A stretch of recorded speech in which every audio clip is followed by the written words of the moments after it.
Hello, everybody. Welcome to Aiding with Aiden podcast. We have a very, very special guest today. His name is BM, multi-talented dancer, singer, rapper, actor even, and a philanthropist. It's amazing. Welcome, BM. What up, what up? Thank you so much for having me. What an intro. I don't think anyone has that passionately introduced me. Yeah, in all 8 years I've been doing what I've been doing. Yeah, wow, thank you. But you're the host at Dive Studio. Aren't you passionate about introducing Yeah. people? Yeah, let me see yeah. one. Let me see yours. Hello, everybody. We are here with Aiden, the sexiest man alive. Coming from He's you. brain Oh my sexy, body sexy, and he gives.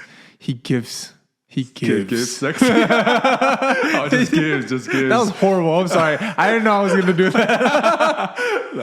Thank you so much. Well, thanks for coming. I appreciate your time. Thank you. I know you're super busy acting.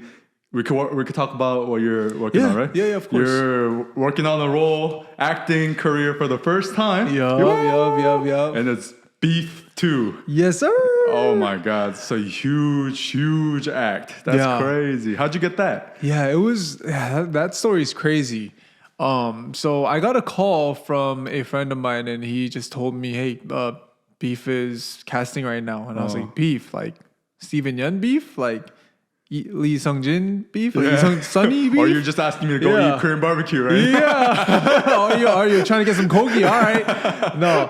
And then he was like, "Yeah, Beef. They're casting for their second season." Wow. And I was like, "All right, yeah, why not?" And I recorded a tape of 3 different scenes, which I had to memorize within like 6 hours of getting the script. So in my head, and then I asked like one of my members to do the counterpart. And then it was just hilarious. I filmed it within 6 hours. I don't know how I memorized it. It was like my second time doing an audition. Wow. And then, the tape is hilarious. Like my counterpart is supposed to be good at English, but all you hear is just like a broken Korean English. Shout out to Homin, by the way. Thank you for doing that. I had no one else. So I was like, "Hey, can you just please do this for me?" She was like, "What are you gonna do for me?" I was like, "I'll buy you whatever you want, just coke you. I don't know." And then after filming the tape, I was like, you know what? This is probably not gonna work. But it was more just so like if I'm gonna chase after this, you know, it would be good to kind of get my face familiar with these casting directors. So no expectation whatsoever to get casted. I just sent it over. And then I get a call back saying they want to do a Zoom interview. Wow. And I was like, that's a good sign. Yeah. Cool. And then they told me who it was with. It was with the main producer, Sunny. Whoa. And I was like, holy shit. Okay. That's a great sign. Amazing sign. And then I just remember doing it and then getting directed on like different ways to do my part. And then they were just like, "Yeah, great." And then they asked me if I had any questions. I was like, "No, just thank you so much for the opportunity." And then I remember the Zoom call ending, and all I was thinking was like, this guy's way too nice. He's so nice. He has to just be a nice guy. Yeah. There's no way I was that good at like, you know what I mean? There's no way I really impressed him at all. There's no way, you know what I mean? It was my second audition. I've never acted before in my life. And I was just like, what, you know, like I was so grateful for him being so like, so kind and so, like he was giving me a lot of tips too on doing this, doing that, a lot of good feedback. I was like, okay, that was a crazy experience in of itself. Yeah.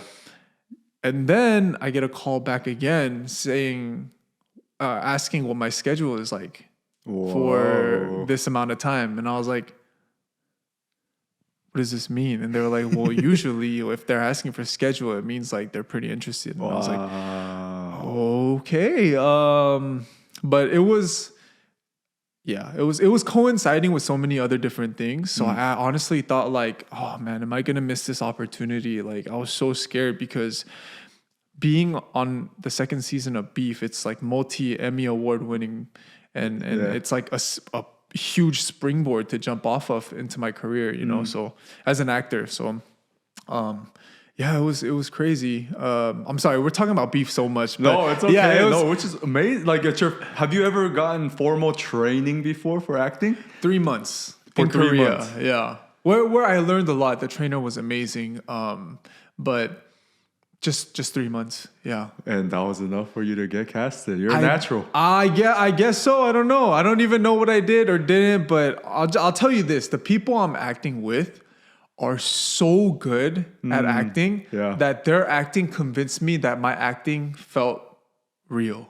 Oh. Like it was very convincing and easy for me to play my role because of how convincing they were.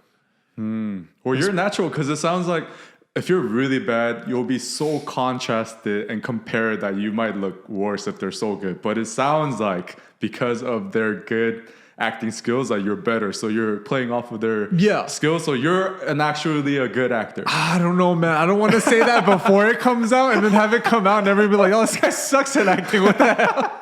Okay, are you able to share what kind of character you are? Or is that too early? I don't know how much is specifically released on socials. Let's not talk about it. But it's such a good show. It's such a good show. Maybe are you like your normal self, or is it somebody totally different that you had to act out? I wouldn't say totally different. I think there's aspects of the character that I've experienced before. That's so funny for me to say because oh my goodness, it's gonna make me look. You guys have to watch it. Beef 2, like I didn't get all of the scripts. I just got the scripts for the episodes that I'm in. My goodness, it's so good and it's so hilarious. Dang, I'm excited to see it. Yeah, until the show comes out, I'm just gonna be like just spreading so much exposure on on just beef and letting people know like, hey, you need to watch this. I kid you not, it's so funny. It's so funny.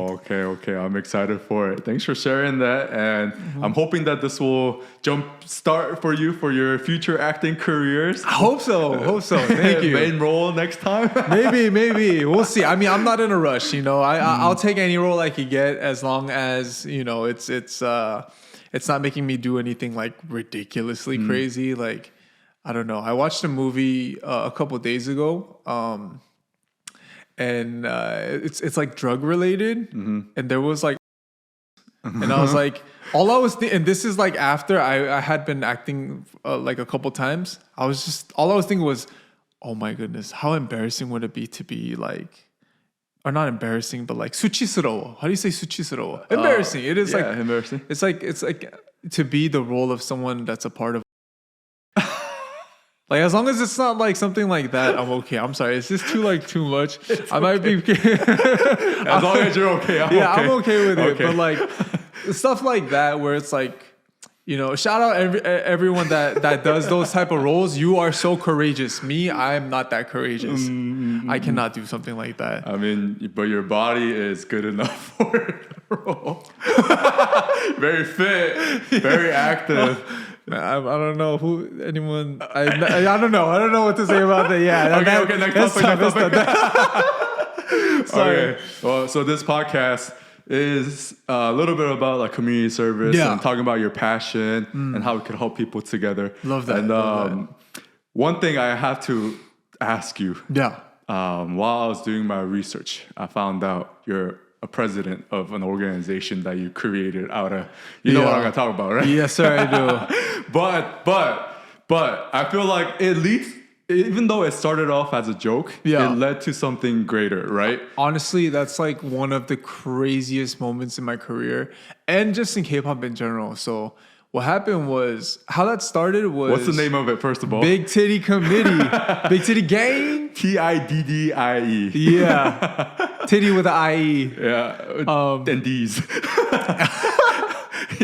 Oh, it's so funny. I remember it was 2019, I believe, maybe 18. I was doing like a live broadcast, and then a fan asked me just, you know, what part of your body do you enjoy working out the most? And I was like, titties, man. Man's gotta have good titties, you know. And that just went. I think that was one of the most viral moments in K-pop. for like the next like 1 or 2 years. And I was like, oh my goodness, like I'm gonna be the titty guy forever now. Dude, I can't stop laughing. It's just so bad. I'm gonna be the titty guy. And then from there, I was like, how do I make this comical moment in K-pop turn into something that can be helpful to others? Yeah. And titties, breast cancer awareness, and what really influenced that was there was a show I did in a tour we did in the US. And then I remember before that, prior to the tour, there was another live broadcast where I shouted out breast cancer survivors or anyone that was going through it, just because it was Breast Cancer Awareness Month. And then I had someone who was at the show who was currently going through chemo and her process of trying to beat the cancer. And I was like, you know what? And I saw she just said, thank you so much for making this, for creating awareness. And I was like, I know what I'm going to do with this. Yeah. Amazing. And then I started a brand. I started a line, sold a lot of jerseys, and was able to give back to, breast cancer awareness and help an organization.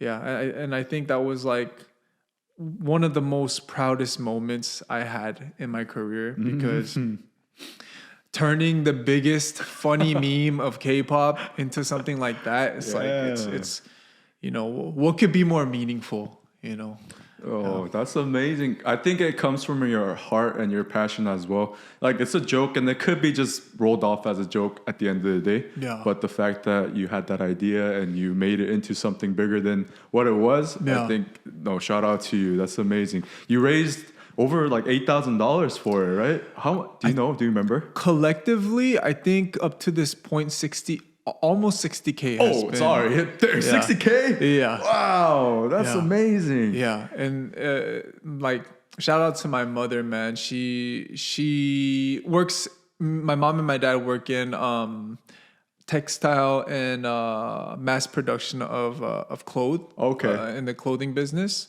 So we were able to do that really easily, like in-house and whatnot too. And they worked really hard. I think they did all of the shipping as well. But yeah, it was a really, really good moment. And, after that too, I think it hit harder because my mom actually got breast cancer after that too. So it was like, now we really know how it affects a household, how it affects someone individually, how it can affect the family. So like, that was something that it create more meaning now too. So yeah, it's not easy. Breast cancer is definitely something, when you're going through the chemo process. Like, she was telling me there was like 16-year-olds up until like 70-year-old, the elderly going through chemo, and like no one looked like, everyone looked like they just wanted to be just done with it. Like some people were even screaming, just let me go. Like, I don't want to finish the treatment. And just so painful. Right? It's so painful. Like, my mom had to get a biopsy where they took a piece out of her spine, and that had to go through the side of her stomach, her ribs, and that's how they needed to take it out. Like, it's not a little thing, but stuff like that like happens in a process of getting better. So, and some people make it, and some people don't either. So, it's something that deserves its awareness. And I don't know the exact number right now, but can I look it up on my phone real quick? Of course, I want to look up, like, from what I remember, I don't want to say it wrong. So in the United States alone, approximately 1 in 8 women, or about 13%, will be diagnosed with breast cancer at some point in time in their lives. That's a lot. Yeah. That's crazy. 1 in 8? Wow. That's a lot of people. Yeah. If you go to a kickback or a party where there's, around roughly 15 girls, 2 of them are going to end up with breast cancer. Is if they're from the US. Like, it's a really, serious and tough issue. So yeah, I was really glad to be able to kind of be a part of like making that aware. Yeah. Wow, that's amazing. Thanks for doing that as well. No worries. It's like you never know who's going to go through such hardships. You didn't know that while you're working on that project, your mom will be, going through that in the future. Yeah. But wow, as depressing as it is, I'm glad that you've raised that awareness, and hopefully it helped to, further the research and raise more money for, the breast cancer awareness. So, hey, my mom's doing great, by the way. That's amazing. By God's grace, she's doing amazing right now. Yeah.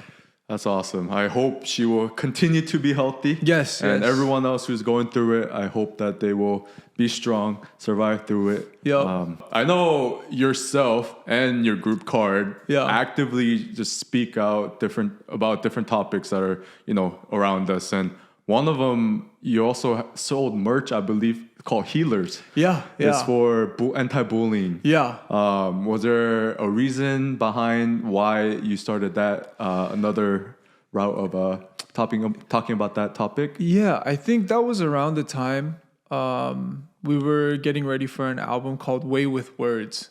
And the title song for that album was Gunshot, and the lyrics are, your words hit me like a gunshot. And I think I wanted to emphasize how important, words can be in breaking someone down. And I think after Big Titty Gang, my whole thing was the internet was like really starting to get crazy. It just through my eyes. I'm sure it was crazy already before, but seeing how vicious people could be online, I think I kind of wanted to influence a little bit of good, where people can just be a little bit more uplifting and kind of be more aware of how much their words can hurt somebody. So I wanted to start a new line called Healers. I think we were able to do like 10K for that one. That's amazing too. Yeah. Wow. Yeah. That and Big Titty Game put together collectively was 60K, I think. Okay. Yeah. That's still amazing. Just off of merch, right? Yeah. But I think that's really what influenced it. Yeah. I mean, that means a lot to me too. I mean, I grew up in a predominantly another race neighborhood, right? Not Asian. Yeah. And so I experienced a lot of bullying myself. I was young, I was Asian, couldn't speak English at the time when I immigrated, and I was, called many different words, and it hurt me a lot. I mean, it brought me and shaped me into who I am now. Yeah. But it's definitely a part of me has broken and can't be, pieced back together. And so what you've done for the younger generation, I commend you for that too. That's amazing. Thank you.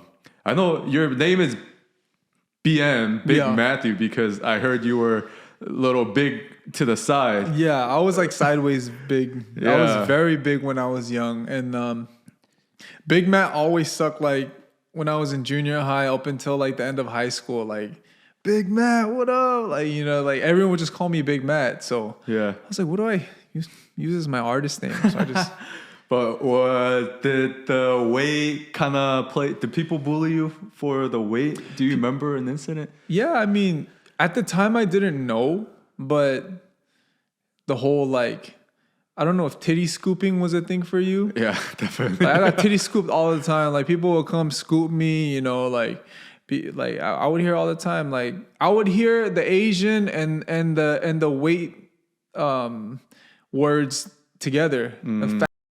Fat, you know what I mean? Like I heard that all the time, and I think a lot of that was stemmed from just kids being kids. You know what I mean? Like I never took it too hard too much and really felt like any of my friends or peers were actual racists, because it was just kids being kids. Like I remember when I was young too, one of the other students or peers, he thought it'd be funny to call me a chick, and at that time I think that was just the last time I had it.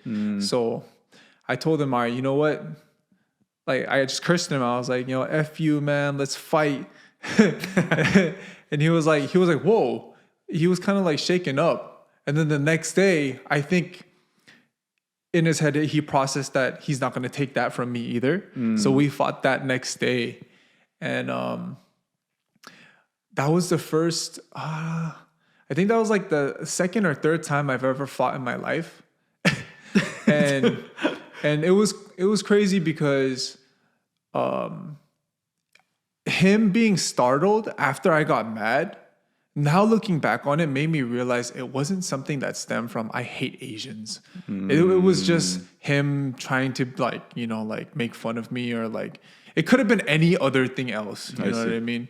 But I just happened to be Asian. So I remember fighting him, and then oh my god, why am I going so deep into this topic? Anyways, yeah, I've heard it all, bro. I've heard it all. Yeah. But it sounds like you didn't make yourself, like you didn't victimize yourself even when you're younger. You're pretty mature about people maybe making fun of you in certain ways. Or I think for everyone that I remember now, that's like going through my head, that I remember who has used those terms with me. We ended up becoming friends later down the line. Like we ended up maturing, because when you're a freshman and sophomore, you're still kind of navigating the emotional, like trying to be cool, trying to fit in, like, and a lot of that, I feel like how you made fun of other people had its involvement too. Because we didn't know better, as kids. But that's not to discredit how hurtful it can actually be.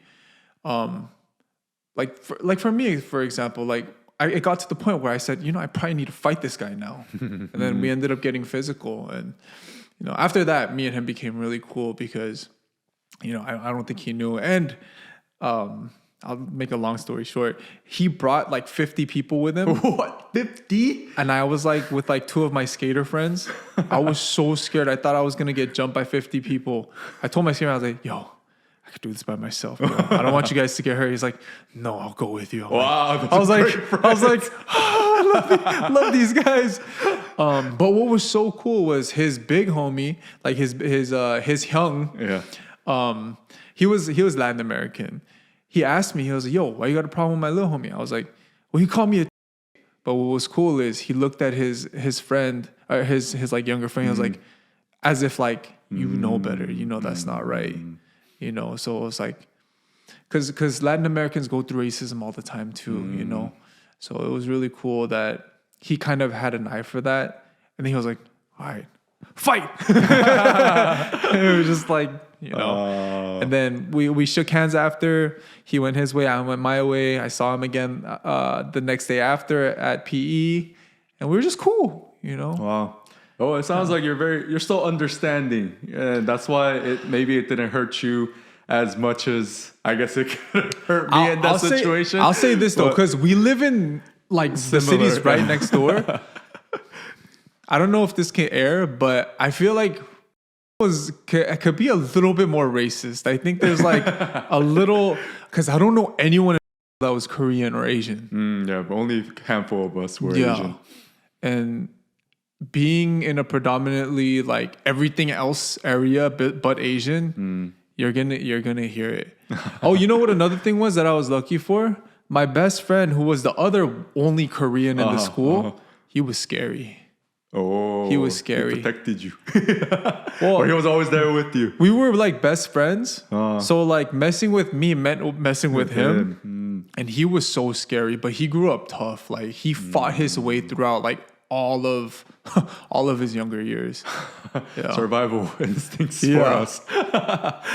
I didn't have to because he was there. I didn't have to because I just took it. Yeah, man. That's tough though. How did you cope with that? I mean, racism, I couldn't even fight back because I didn't know how to speak English. Like it was just so frustrating, right? Like I knew what they were saying because they were making faces, squinting eyes and all that stuff. So in the beginning, it was like, man, I came home and cried, and I'm sure my mom listening to that story was like heartbroken. Yeah. But it's not just me. Like a lot of Asians went through that in our like generation. Yeah, right? 100%. I heard it's better, which is good. Thanks to your healers merch too. I'm sure. Hopefully. But yeah, I mean, racism couldn't do anything about it. I mean, America was broken and it wasn't sensitive back then as much as it is now. Yeah. But other than that, I mean, I try to stay tough too. I was this like my height right now, like 5'11", 6 foot. You're pretty big. Yeah, I was 5'11" when I was in 7th grade, so I was bigger on that side, and my voice started turning this deep at the same time. Yeah. And so, other than the racism, like physically, I was okay. I tried to at least try to act like I'm tough, even though I'm not. Yeah. So that helped me, but Demeanor helps. yeah, demeanor helps. So I never got into like a huge fight. Other than one time when I was in elementary school. Yeah. This is the first time sharing for me too. But wow. there was another guy who, it was because of racism. Like he used the word and like made fun of my parents. That's when I got angry. Yeah. You touch my family, right? Yeah, that's different. So I remember a moment, my first time and only time when like we fist fought when I was in like 5th grade, which was like only 2 years after I came to the States. Wow. Yeah, so I remember that vividly.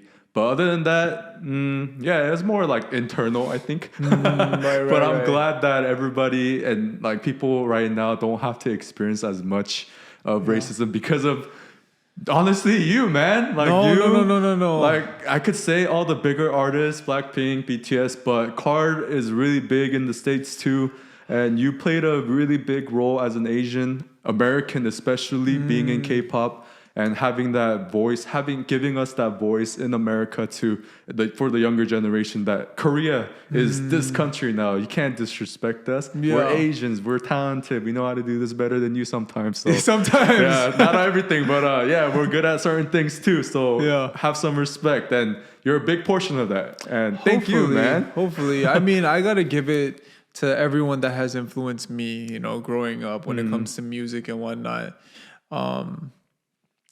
Yeah, and my background as well, you know, growing up in the States, obviously, like, is where you're from is going to have a huge influence on what you do for the rest of your life.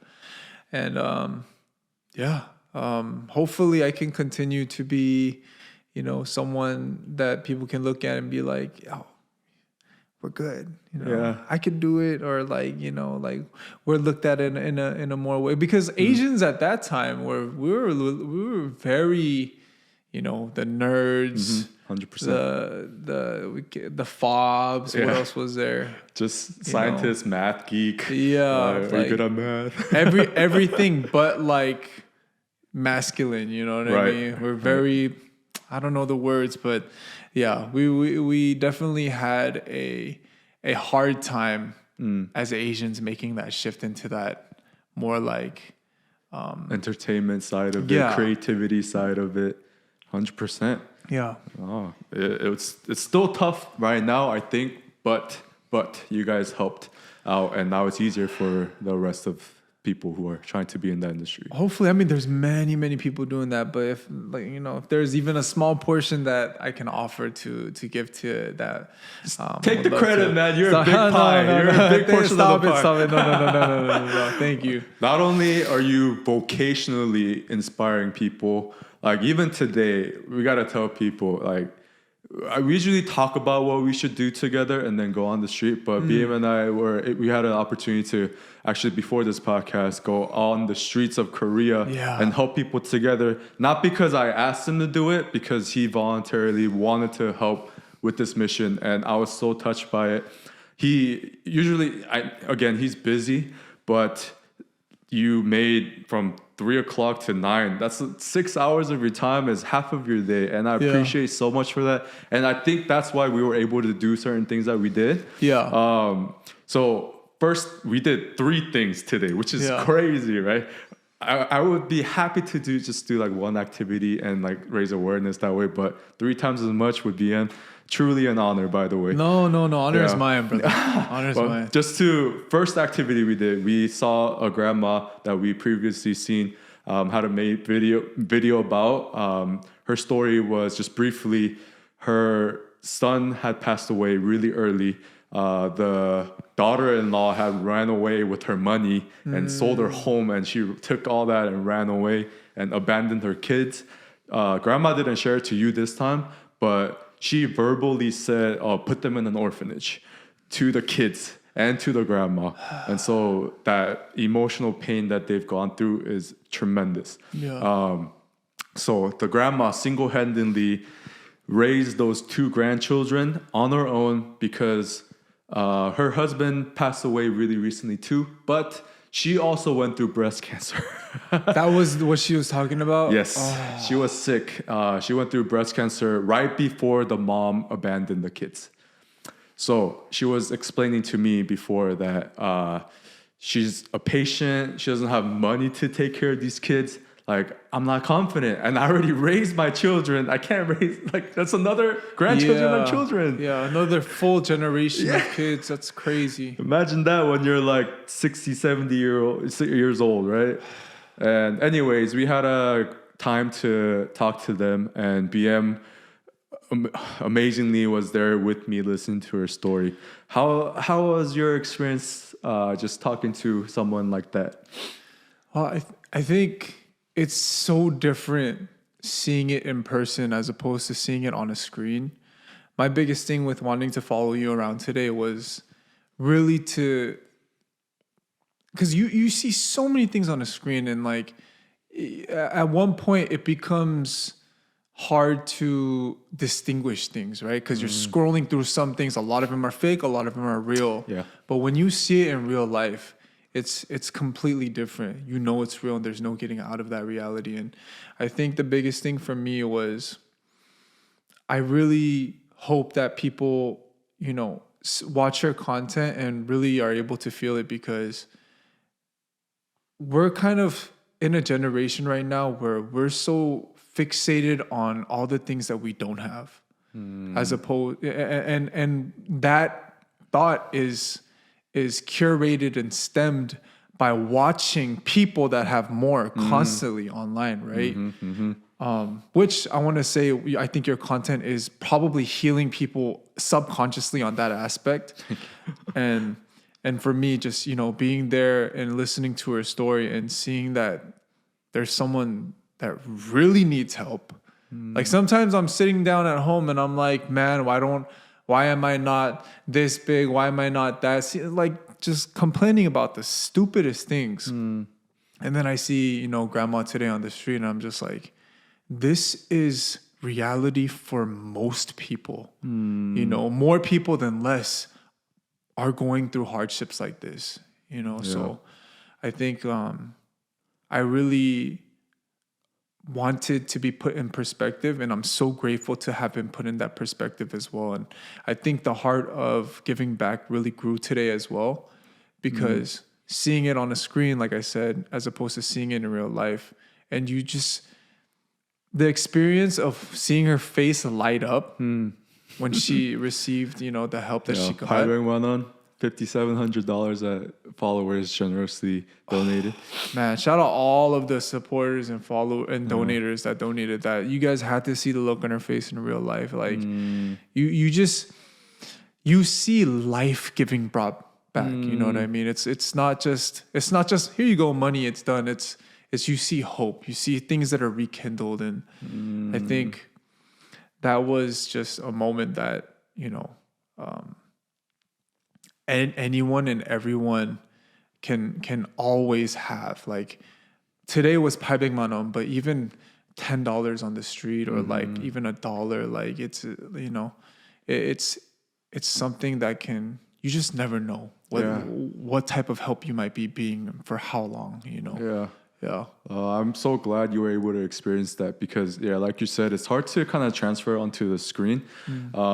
She's not a very emotional person, right? As you saw, she, I think, went through such tough times that everything is just so mellow, and she controls her emotions. Yeah. But while she was talking to us, there was a lot of hurt and like trauma in her experiences. But then when she received the help, like, you handed it to her, right? Yeah. And her, like you said, like that hope of, it was very subtle, but then you could see in her eyes, and then like a small movement that like she could rest finally for a little bit. That's exactly what I felt. There was just a huge weight of relief that just, you know what I mean, like just left her body, and I was just like, wow. Like, I don't know if you guys will be able to catch it on the screen. We were definitely able to catch it, but it's moments like that where, honestly, giving is just as much giving as much as it is receiving in moments like that. So, 100%. Oh man. so thanks to you, by the way. 100% thanks to you. Thanks for coming along too, because you being there is going to help raise awareness about at least the Korean elderly poverty, and overall the idea of helping others. Right. And so I know more people are going to be inspired to actually take action for some of the things that they might have thought of doing. Because a lot of people have thoughts of doing it, but it's just that taking that first action is difficult. Yeah. And so, I mean, there's different ways to help. Donations definitely help. Right. But you do have to experience that direct. It's just like you can't describe it. It's like it's a blessing for them, yes, but it's such a bigger blessing for us who are having that opportunity to have a little bit of positive impact in people's lives. Absolutely. And second thing we did, BM have generous. I didn't even ask him, but he brought 100만 won, which is a lot of money. No, it's close to $1,000 in Korean won. We did two things. Yeah. First thing, half of the money we were able to purchase meals. Yeah. How was that? That was amazing. Yeah, that was really fun. I've never done that before. I didn't even know that was like possible. I was like, oh man, you made it so easy. I'm like, yo, like this is so amazing. And then, as we were going to hand them out, it felt really good. It felt really, really good. And so he had pre-purchased 100 Korean soup for the elderly. So we made little coupons, worked with the restaurant, and then we took it over to the recycling center. Yeah. And then BM had a chance to give it out to the elderly who are collecting cardboard. I remember the first grandma that you talked to over there. Yeah. The really bent back. Yeah. The gratefulness. Like, how was that for you? Wow. I just saw a lot of my grandma. And like, what if it was my grandma that had to live a life like this, that had to collect cardboard for a living. And it hits a different part of your heart, like how much giving is enough, because these are people that shaped our generation. Yep, our country, our generation.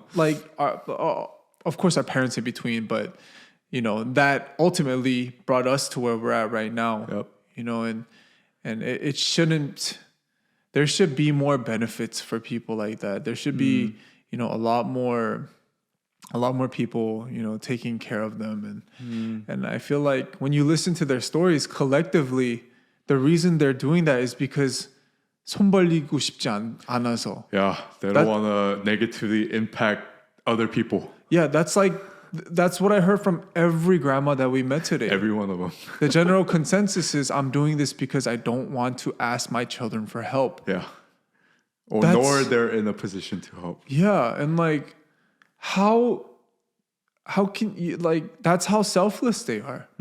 They're breaking their backs literally every day at the age of in between 75 to even 95. 95. We saw 94, yeah? Yeah. Just because they don't want to ask for help, and not seem like a nuisance to somebody. And I don't know, that just really made me want to share with, the viewers of the podcast today, and even with my peers and colleagues moving forward. Be good to your grandparents. Really be good to your grandparents. Take care of them, because they'll never want to ask you for more. Yeah. Always say, I don't need it. Yeah. So I don't know. Maybe not all grandparents, but for the most part, like from what I saw today and from most, most parents, most grandparents, they'll always have the heart of wanting to take care of you, is what I got out of today. I could tell you that from my experience of doing this, at least the ones who don't have enough are more prone to say, oh, I don't need your help, I'll take care of it. And so, man, like you said, every single one of them, for me too, every single interaction I had, they were all like, oh, I'm doing it to make my allowance. They say allowance, right? Right. But then their allowance is survival. Right, exactly. It's to live, it's to pay bills. That's crazy. Yeah, they're the last generation that went through the Japanese imperialism and the Korean War. People who are in their like mid 80s, the ones that we saw today, like they hold on to that pain of like working their butt off for the entirety of their lives, and like they don't want that pain brought onto the next generation. Right. Hence the reason why they're like, I don't want to put this burden on you. I'm going to take care of myself, which is crazy. I mean, we need to take care of them. Yeah, no, 100%. And I think it's something huge to learn from and a trait to inherit too, you know, later to pass down to our children, because I feel like we have it so well. Our generation and the next generation have it so good that we don't even know what good is. You know, like, just the convenience is so high that what would have been considered super convenient then, we would consider it inconvenient now. Yeah, we would never do it. We're so spoiled, you know, and I think it's good to put into... I feel like we should just go back to analog for like a good like a couple years just to realize, oh my goodness, this does everything for me. You know what I mean? Yeah, 100%. I mean, Korea is beautiful because we have that multi-generation of such different lifestyle. This is like the prime time right now of such diversity within the same ethnicity. But I wanted to kind of learn from each other, from the elderly and the younger generation. But unfortunately, I don't think it's happening as much as we wanted to. And I think you've helped out with this mission, at least on your channel or my channel. At least the viewers that watch this, hopefully, will have that meaningful thought to maybe call their grandparents or help out somebody who are in need on the street. Do it. Please do it. Please do it. Like you never know. You never know. When you get to the age where you're counting days that you have left more than that you have ahead of you, it's you know, I think it hits your mindset a little bit differently, and take care of them. I think like little things go so far, especially. I have a question. Have you ever asked any of the elderly if there's any advice they could give to the younger generation, what they would give? Yeah, I have. What were some interesting answers that you got? You know what? There are more practical answers. A lot of them just talking about how we talked about the hardships that they've gone through and the lifestyle they live. It was a lot from the recovering from the Japanese rule and the Korean War. So a lot of the elderly wanted to study. As much as it's such a practical answer, because some of them never got to read, never got to learn to write. And so every time I ask, like, you have any wisdom for maybe yourself when you're back in 20, or for me, who's 30 years old, they've always said it's just like, just live happy. Maybe I wish I had studied more, but that's about it. I mean, because there's nothing else to worry about. For them, it was survival. Right. Food. Your life is on the line every day. Yeah. No, you know what? I had a conversation with my grandma recently, because she's from that era. I remember her telling me when that war happened, the biggest thing that they needed were construction. People who were construction, because they needed to pretty much rebuild Korea, and everything was just in shambles pretty much. And she was telling me there was that she has a memory of waking up or falling asleep in winter in like a dug ditch with blankets, and like they would like got out blankets and like put out like sticks or whatever, and then she would wake up in the morning with another layer on top of her blanket of snow. Wow. And I would just this is all while her dad was just working on construction and whatnot. Wow. And like putting that into perspective, and she told me there's this one food that she had all the time. Oh, radish. So radish she hates radish. She absolutely hates radish because that's all she was able to eat at the time. Oh, wow. Like she would tell her mom, like, when are we gonna have anything different? And there was nothing that they could afford more than radish at the time. And, you know, living in a time like that, as you know, relative to now, what am I gonna eat on Uber Eats today? What am I gonna choose? You know what I mean? Like, I can't figure it out. You know what I mean? Getting frustrated about that, and then it's a completely different era. But I feel like, at least just a little bit taking that into perspective, we look at life a little bit differently, you know, and then seeing people from that era, which I saw today, thanks to you, you know, is something that can build you to be stronger, I think, for the future as well. We gotta take care of them. Why are they in such poverty right now? Yeah, it's crazy. They should be comfortable right now. Yeah, Oh my absolutely. gosh. But that's so interesting how you said construction worker, because a lot of like the older grandpas that I met, they were in construction. I didn't know why. Oh, that makes perfect sense. Yeah. That's so cool. It was really needed then. Yeah. Oh, wow. Oh, wow. That's so cool. And then I just had a thought, but like the way your grandma actually lived and survived was like how me went to Boy Scout camp and did it for fun, for survival, for a day. Did you learn a lot though? Oh, I hated living outside. That was about it for a day or two, you know? But they actually had to go through that on daily basis until Korea became what it is right now. Yeah. Oh my God. One more story about older generation. I had talk to a grandma in Busan this trip. She's about 84 as well. I asked her like, what was like the most painful memory that she remembers? The first thing was like her husband cheating on her, but that's just a personal thing. But then second story was that during the Japanese rule that her like friends were, she was young, but her friends were like taken away, and she had to hide from people being actually taken away for, you know, sex work. And children and women being taken away. Like we read that from history books, right? But that generation is still alive right now. But she's selling lettuce for a mere $1 or 75 cents, you know, of lettuce little bundle. And she would make like 4,000원, which is like $3 at the end of the day. And she's frail, her back's all bent, and the happiest moment she had in a long time was me just talking to her, because she hasn't had that kind of interaction in a long time.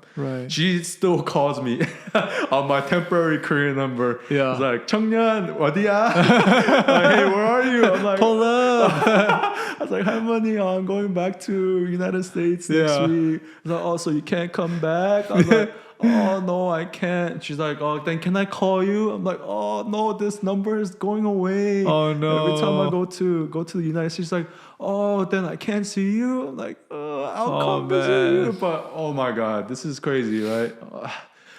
They love you. They love you so much. I mean, not just me, but they miss that interaction, human interaction, relationships. Like they value that more. So, man, if you have a grandma, or if you see somebody even on the street, like kind of looking lonely, they appreciate that conversation. 100%.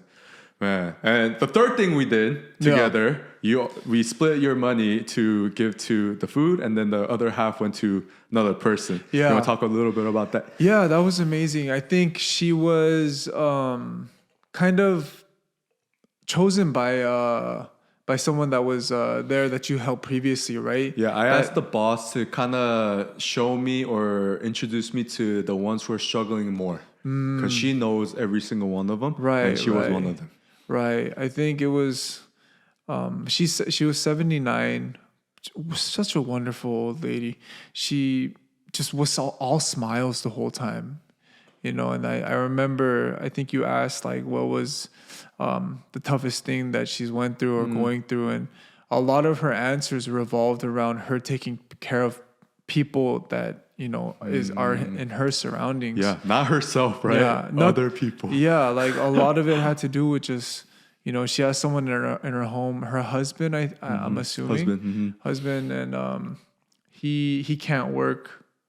He hasn't worked for a very long time, and she's just been taking care of him. And it was you know, she seemed like the person that's very hypersensitive to her surroundings. Like she was very big on just, you know, no matter how hard I have it, I always try to stay positive. That's what we need to do. We always need to stay positive. And I was just like, man, like people that try to stay positive so much to lighten the mood. She seemed like one of those types of people. She's a very like lighten up the mood type of person.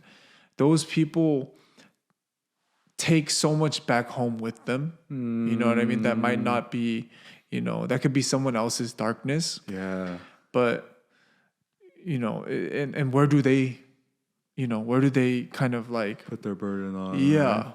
You know, so I think my heart went out to her so much. I was very, very happy to be able to give her a small piece of help financially to, you know, I wish I could have given her more. It's like you hear these stories and then you see how they're experiencing life and like you just realize it's so much better when it's in their hands, you know, like money, happiness, whatever. Like you just wish that they had more. And yeah, I took a lot from that, man. It was, I just wish I could have given more.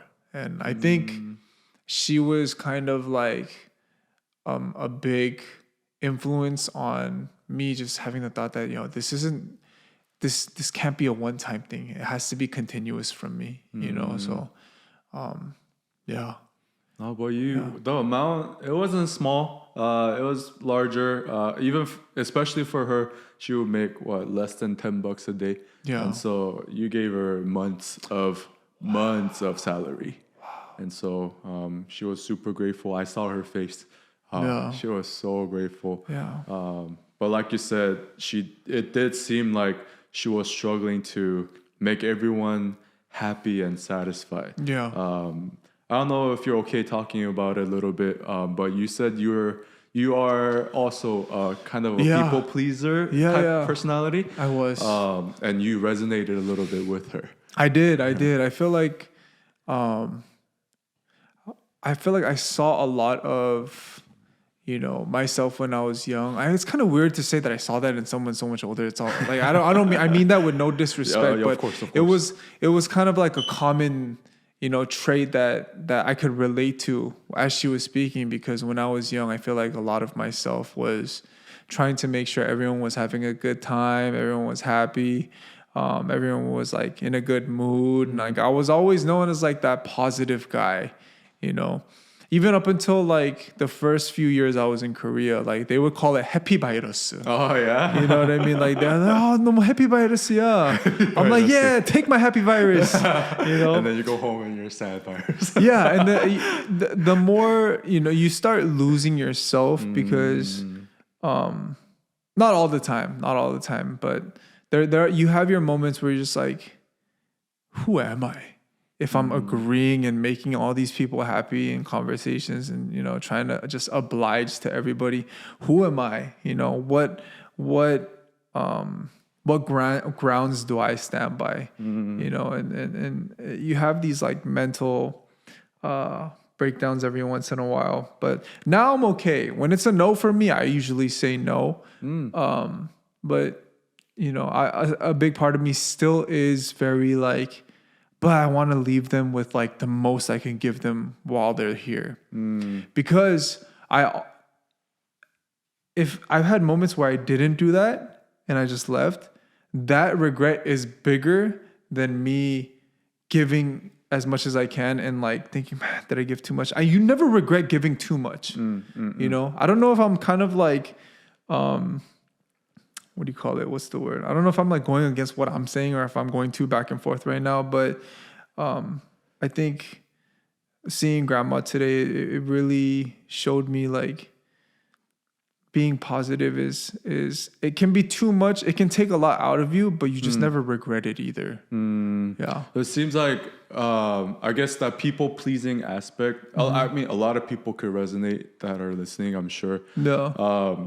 You've used that to made a good impact on someone else, like that people pleasing. Hopefully I pleased her enough and you want to give more. So that, I think that fueling your heart with that is an amazing gift. Yeah. and I envy that about people who have those kind of personalities, because that makes you want to give more and more. Right. But then, like, you were also talking about how it empties you sometimes. Yeah, it can. Because it's draining to just, because you can't please everybody. There's people who will be mad at you. There are people who will never be satisfied no matter what you do. But then that hurts, right? That hurts. So it could also be negative in a way. Yeah. But I feel like having a conversation with you, you found a pretty good space at this time in your life where you're able to balance both. Yeah. You have any advice for people who are struggling with that? If it's a day where you really just don't have enough to give mentally, emotionally, or like or physically, or just like vibe wise to go out and just converse with people, take a day off. Take a day off, because if you're the type of person that's going to regret it not going out, you're going to regret it not going out. And then maybe that could fuel you a little bit to like be out and better, you know. But if you need your rest days, you need your rest days from society, because it can really drain you. And you know, if you're unlucky, you could run into people that could take all that for granted too, you know, or use it against you at one point. But yeah, for me personally, I think you need to have a balance of both growing up, because once you really get into society, and there's the whole business aspect, right? You can't be a people pleaser in business. You can't say yes to everything and then let them take everything. You know, then you'll really be dry and be, you know what I mean, be completely empty of more than just your emotional and mental health. Right. So I think it's good to really know how to distinguish the people that are gonna take it and be appreciative of it, as opposed to people who'll take it for granted. Yeah. I just have a question. As you said, take rest days. I have seen people who struggle to take that day off because it feels like by FOMO? me resting, no, not FOMO. It's more like by me resting, I'm not able to help, whether it's, I'm not pleasing. So I'm just going to use the word please, but I'm not pleasing this person getting negatively impacted by me not omitting to do something for them. So they can never take a day off. Because if I rest, they get affected. If I do something, and as I, of course, pour out more of my energy, it feels like they're getting more pleased. I'll say this, if you don't take a day off now, you'll have to take weeks off later. Maybe even months. Don't let that shit bottle. I'm sorry. It's okay. Don't let that stuff bottle up inside you for it to explode, because it's gonna implode first and then it's gonna explode. Like, you need to take maybe even hours. It doesn't have to be a full day, but just kind of like have your own time where you could just really kind of like gather yourself. I think your surroundings are very important. But you need to take your days off, even off of this sometimes too. Like when I say days off, I mean like spend it in your peaceful place with your peaceful people. You know, and you deserve it too. You know, it's not like they're gonna be there. The people you have to please and like have to you know, oblige to, whether you want to or don't want to, they're gonna be there either way. You know, a day isn't gonna hurt. Take a day off. This personality, I don't think it's a negative personality either. We talked about the positive side of it. Yeah. But just talking about the negative portion of people pleasing. Yeah. When did it become like bearable for you? Like that you could actually comfortably take days off? And like, when did you realize like, oh, I could handle this now and kind of be myself? And you know what's funny? I never asked for days off. When I needed it most and when I really couldn't take it anymore, I happened to get a day off or like a rest week or whatever. This universe provider for you? I think so. Either that or I just conditioned myself to go to try to be as genuine with the pleasing, and then if there was a point where it started getting hard just to like get myself through it as much as I need to do it because my work is so schedule based. And being in this industry, when I'm busy, I'm super busy. But when I'm not, I'm like really not doing anything. Obviously, like I'll find stuff to do, but it'll be on my own accord and on my own time schedule. I see. You know, so I'm able to like do that well. But you know, for the people that are working a regular 9 to 5 or that are on a much more hectic schedule, you need to use your time wisely when you have your days off. Yeah. No, that's good advice. I have personally a very close person struggling with the same thing. So I had a lot of questions and I want to see where you're coming from. Yeah. This could have been like no help for him or her, but hopefully it was at least a little bit. I'm sure it was a good, at least just hearing that someone else is going through the same struggles. Yeah. I think that helps. But okay. I want to talk about Card a little bit. Do you have any future plans for Card in the upcoming year? Yeah, we have an album set to release in June. Oh, nice. Yeah, it's going to be really cool. I think we're very focused on the performance aspect this time. So that's going to be really, really, really dope for the summer. Your shirt coming off a lot?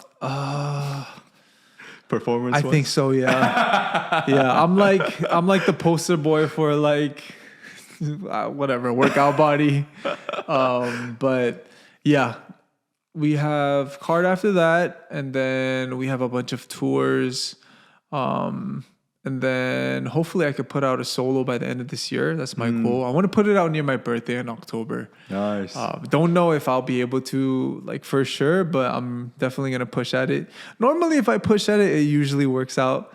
But yeah, and then maybe a solo tour, and after that, hopefully Beef comes out around that time.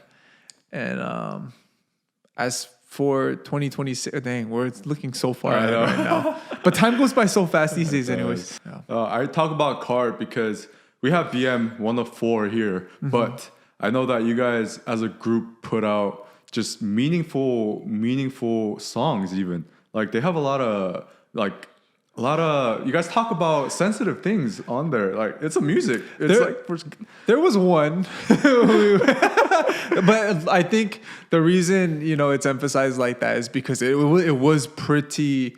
We put a lot of emphasis into it. Yeah. Way with words. It was, the song "Gunshot." That one had a lot to do with how sensitive and how hurtful and how much of a weapon, how much you could really weaponize your words. Yeah. And to make that aware, because some people do it unconsciously too. Right. Like when you're kids, you don't even know you're doing it. Yeah. But other than that, I feel like a lot of our songs are more about like just shaking booty and but having fun. Yes, you have to have that too. But not a lot of groups or music songwriters, they won't even get into that side of the line, and I admire you guys for doing that. Thank you. Like, was there a conversation or as a group, like what inspired you guys to like? Because it inspired me. I'm sure it inspired other people too. So like, what made you guys come up with that inspirational, Man, I just felt like too many people were being hurt. Too many people were seeing, and it's too many young people too. Like at that time, what was I, like 28, maybe 27, and you start looking at like high school kids and junior high kids, and they're so young, and how they live their lives now will really dictate their mentality later when they're my age. So I don't know how big of a help it was, but if it could even make one less hurtful word said, that would have been job well done as it is. Dang. You guys are an amazing group of 4. Dang, everybody. I want to meet all of you guys. We need to go back to that though. I feel like, having this conversation with you, it makes it so much more meaningful. And I feel like maybe we go back to that a little bit, because I do miss it. I do miss like having conviction and sharing a point of view that, can kind of create less harm. between people, you know. So I mean, each song has its own benefits. I'm sure Yeah. booty shaking has saved a lot of people from, Yeah. you know, bad thoughts or whatever too, right? stress relief, Yeah, burn 100%. calories, you know. 100%. Burn Yeah, calories. you never, a good shake can burn some calories. Yeah, no, 100%. But I'm just so touched that you guys had that moment to, that intentional moment to make songs like that. Thank you, And, man. Thank you you. guys are amazing. Yeah, I think we're about to end now. Anything that you want to discuss before we end it? Discussion wise, no, I feel like we discussed so much. I just want to thank you first and foremost. Thank you. I've been following your content for quite some time now, and I think, you know, it's so amazing what you're doing to be able appreciate it. to give back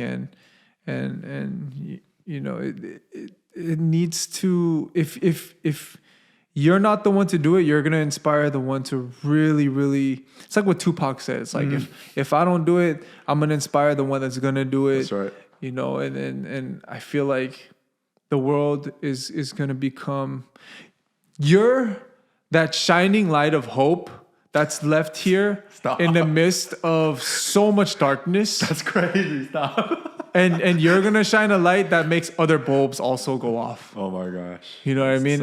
And I'm one of those bulbs as well. I would love to continue helping in any way I can. We're gonna stay connected, you know, we'll hang out more.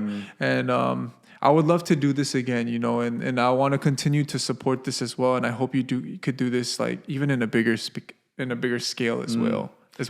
Yeah, I just like not just this conversation, but just knowing you as a person. I just want to say you're so genuine. You're not coming on here like you got nothing to gain from this, anyways. But like the way you approach me and this thing that we're doing together, and the reactions that you had, like when you're talking to the grandmas, it was so genuine, and I felt that too. And so I just want to say thank you for being who you are. Thank you. And also just sacrificing your time for this cause. And you've definitely lighted my bulb too. And hopefully we could do that together, like you said, in the future for others. And I'm really excited for it, and excited for your just career too. So many exciting things come in 2025 and 26. Yeah. And so I'm proud to be your friend, 동생, here doing this with you. And I just want to say thank you. I'm honored. I'm honored too. Honor is mine. Man, thank you so much for being here. Yo. All right, cool. All right. Yeah.